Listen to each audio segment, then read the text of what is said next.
Sziasztok! Már megmutatom, hogy telik a napom kutyás gazdiként. És macskás gazdiként is.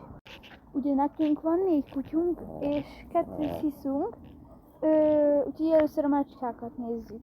Na szóval most itt mind a 2 macskánk. Negró, nem szabad. Gyertek. Jöttek itt van. Nem. Simpi. Gyere. Negró, nem. Gyere. Negró, itt a tiéd. Törpe. Az a nagyé. Buta. Nézd itt a tiéd. Sima kutyi juti fordíthatok nekik, vagy csirkés, vagy marhás, vagy halas, stb. Szofi, mindjárt kapsz te is. Gyönyörű kutyák. Én általában 5-öt hozok ki, mert a nagynak 2, és a kicsiknek mindig 1. Nézzük, hogy adom nekik ott. Na szóval. Vannak a jutifalik. Először a nagynak adok. Gyere, Szofi, nem? Szépen.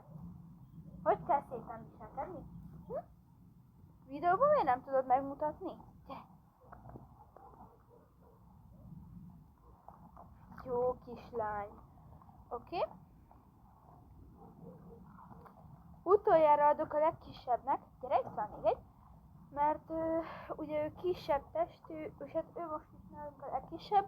Amúgy van egy ugyanilyen kutyánk, csak ő nagyobb, mert ő keverék. Mert Chihuahua, Zsebi!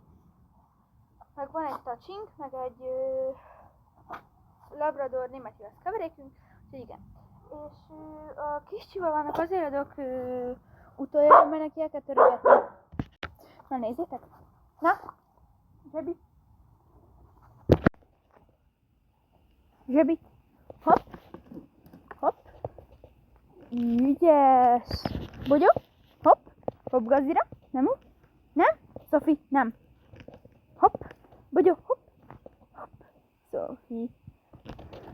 De ne! Izé! Hopp! Gyere gazdira! Szofi, ez nem neked van. Most pedig jöjjön a kicsi kutyi. Nem, Pimpó, nem ugrunk le. Mindjárt adja a gazdi a jutit. Nézd, jutit! Pimpó! Jaj! A macska kért egyet a kutyadarab kutyáiból. Hülye kutya. Hajolgatni kell, baszki.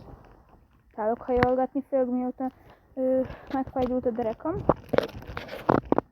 Na mindegy.